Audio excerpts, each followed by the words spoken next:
Heather Williams, welcome to Pod Save America. Thank you. It's great to be here. So you hear state legislatures as a firewall against Trump stealing an election, and it can sound abstract to people. So maybe you can help make it concrete. If we get a contested presidential results in 2028, which chambers are the ones standing between a close call and a stolen one? Where's the actual fight? Oh, that's such a good question. In 2026, we have real opportunities to create new majorities in our presidential battleground states. So think Minnesota, Wisconsin, Michigan, Arizona, Pennsylvania. These are the places that are going to have huge impacts, obviously, on the 2028 presidential. And these are places where we can win majorities in 2026, which will allow us to move legislation as needed to shore up our democracy laws in those states to ensure that we've got a really strong presidential process. Yeah, and I think people don't, maybe not everyone understands, though probably more people after what happened in 2020, just the power that state legislatures have over the electoral process, over sending delegates of electors to Congress. Maybe you can speak a little bit about that. Yeah, that's exactly right. The presidential certification process originates in our states. And that, alongside with our voting laws, with our election administration, all of that are state actions. And so the more Democratic majorities we have, the better our elections are, certainly now in this environment. And the opportunities that we have to build that power this year will be sort of immediately put to use, right? To, again, ensure that people's votes are counted. They're counted in real ways, regardless of who wins, that the election is certified and that person becomes president. So potential election theft aside, for someone who's not familiar with their state legislature or what state legislatures even do, what's a concrete example of something that a Democratic-run state legislature has done over the last few years that's actually, changed people's lives? Oh, the one that I love to talk about is meals for kids in schools, ensuring that every kid has access to a free meal in school. This was something that passed in Minnesota when they had the trifecta. It passed in a number of states since then. It is such a great way to think about how do we nurture our kids in our community? How do we make sure that our resources are going into our future? And it also puts a little more money in people's pockets. So you mentioned some of the battleground states, Minnesota, Wisconsin, Arizona. What are the states where Democrats have the biggest opportunities this year? Talk about sort of the map and the target list for you guys.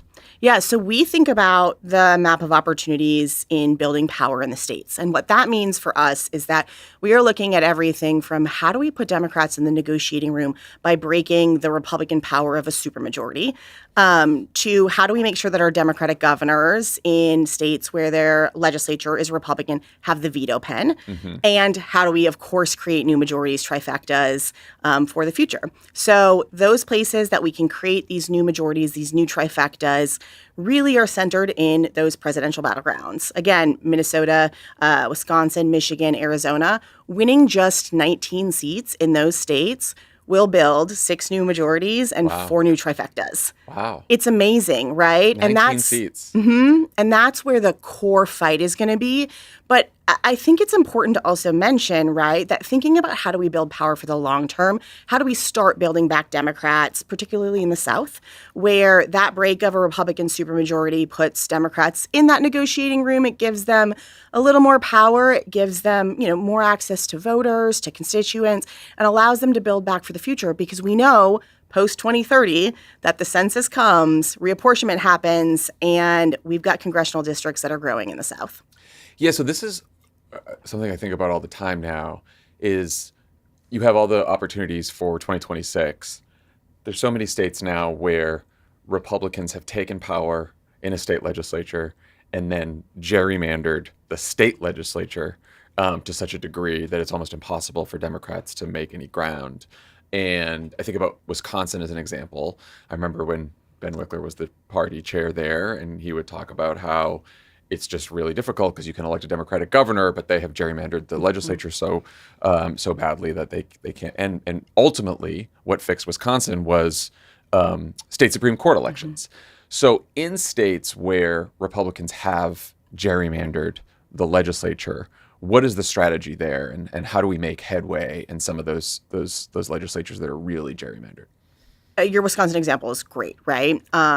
So we are winning statewide, or could win statewide in Wisconsin. Hmm. We could win at the congressional level, although not as much as I think what was possible there, right? But couldn't flip those state legislatures. Yeah. I think the strategy is sort of multi-pronged, right? You can't divest in the state legislative races because we do still have legislators there. And those legislators, while maybe not in the majority, do still have some power to band together, to bring some folks together on issues that matter a lot, right? Particularly when there's a Democratic governor. Their assurance that he has the veto pen has been really important. So we can't walk away from the state legislatures just because it's hard. But alongside that, in Wisconsin is a great example where the Supreme Court mattered deeply. These Supreme Court races are sometimes partisan, sometimes nonpartisan, but we need to make sure that we let voters know the values of these candidates and that we are thinking about a court strategy alongside our electoral strategy. Okay. And then I think the third thing, right, and this varies by state, Wisconsin is not a great example of this, but others are, where there's ballot initiative opportunities.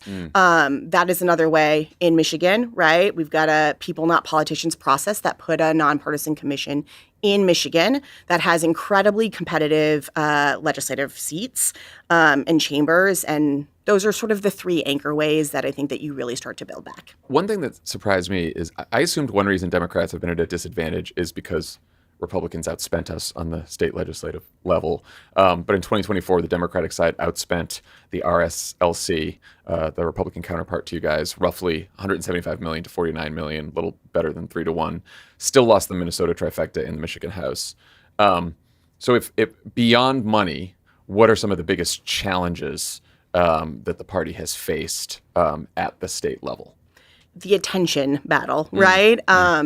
These races are, folks know these candidates less. They're often first-time candidates, right? They're running for the first time. Their name ID is not great. They don't have a record, right, to run on.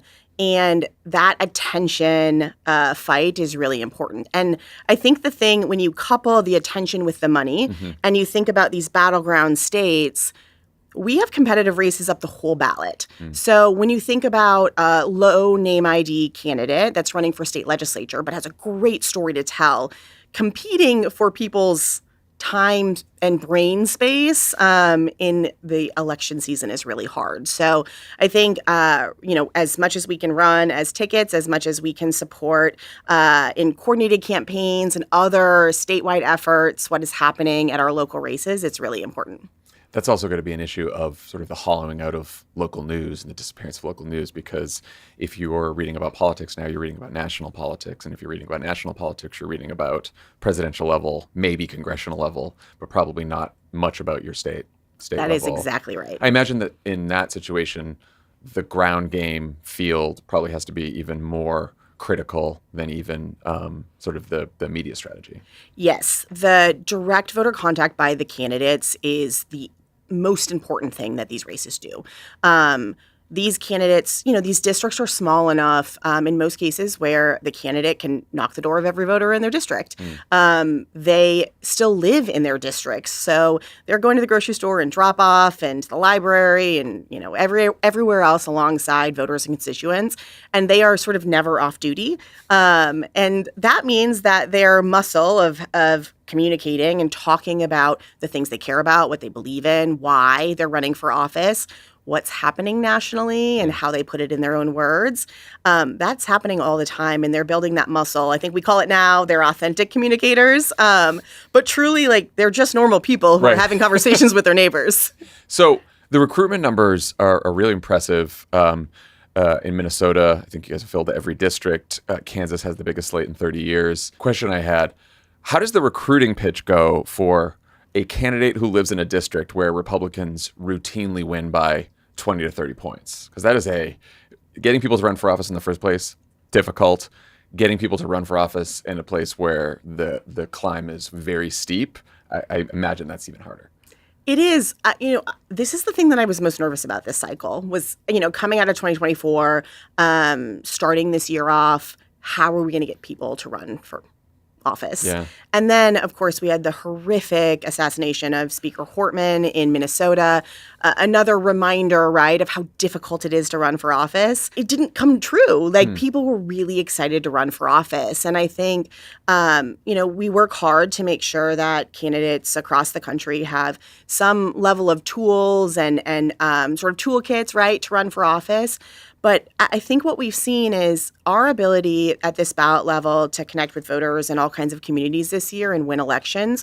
We've already flipped 30 seats. Some of these have been in ruby red districts, is a reminder that if we don't show up, if someone doesn't show up, we can't even compete, let alone win. Yeah. And this really feels like a year where people are seeing that one way to change the direction of the country is to change the people in power. And you've got two options in that. You vote or you run for office. Yeah. And we are seeing that all over. It's just incredible. I'm sure there's an incredible diversity of candidates that you've recruited, but is there any sort of demographic group or type of candidate or profession that keeps showing up more this cycle compared to other cycles? It's interesting that you asked this question, in part because our candidates tend to be middle class. They tend to be, like I said, first-time candidates. They tend to be maybe not your sort of made-for-TV sort of politician. And that is what is so great about this ballot level. It's what's great about our state legislatures is you've got real people trying to solve real problems. I feel like there is a stronger spotlight on that, and you're noticing it more.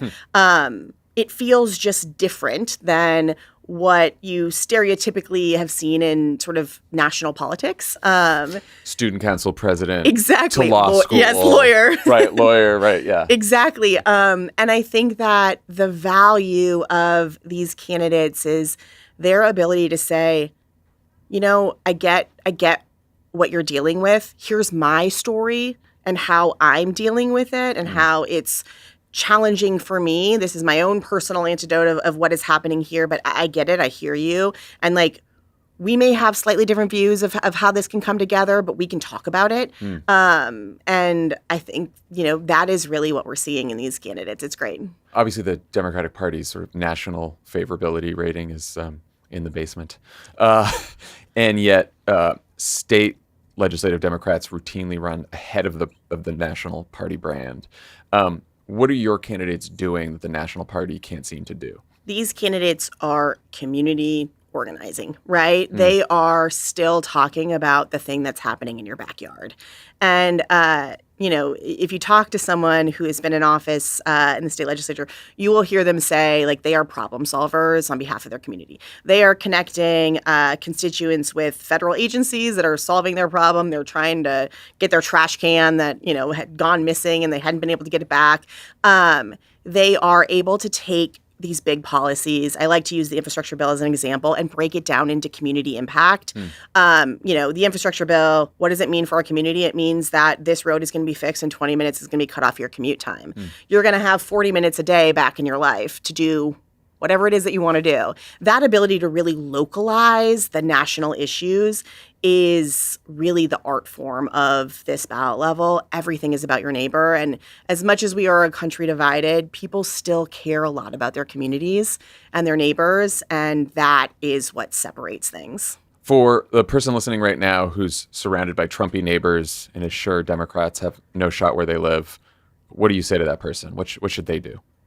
Get involved in your state legislative race. Seriously, it will broaden what you think. It'll broaden your view of your neighbors, right? But it'll also give you that opportunity to have those conversations. These legislative candidates are surrounded by friends and family who are volunteering and talking to voters on their behalf, persuading them all the way to the end of the election. And it is in conversation that we move the needle together. Even those of us that are far apart, maybe not on the super MAGA end of things, but on the disillusioned Republican that no longer feels like they have a place in Trump's Republican Party, there's a real opportunity to dialogue and have that conversation and find some level of common ground and honestly just listen and hold space for people. And that is what is being craved everywhere. Last question. Yeah. give us the state legislative chamber people aren't paying enough attention to that you'll be watching on election night, and what it'll tell us if it goes our way. Ooh, man. Okay, so I'm going to take this in two ways. One, the one that I care most about is Minnesota. It's my home state. You guys have been through a lot. We've been through a lot there. I really want to get that one back. So that's my personal take on it. I think, if we are having just an incredible year, there's real things happening in Arizona. Yeah, I saw Arizona on the list and I was like, oh, wow. Yeah. How did we go from Arizona being so red to now 2 Democratic senators, Katie Hobbs is governor, and I guess the legislature is up for grabs too, then? It very much is. And, I think this starts to tell us, right, that big things are happening. But, we're in an environment right now where if the election was held today, I think we've got roughly a +4 environment that we're seeing at our ballot level. That means that we could flip as many as 600 plus seats. Wow. There is a lot in play, and these races are often run on the margins. So we've got this big spreadsheet, as everyone does on election night, that we watch, and it's going to be exciting. Heather Williams, thanks for joining Pod Save America, and good luck out there. Thank you.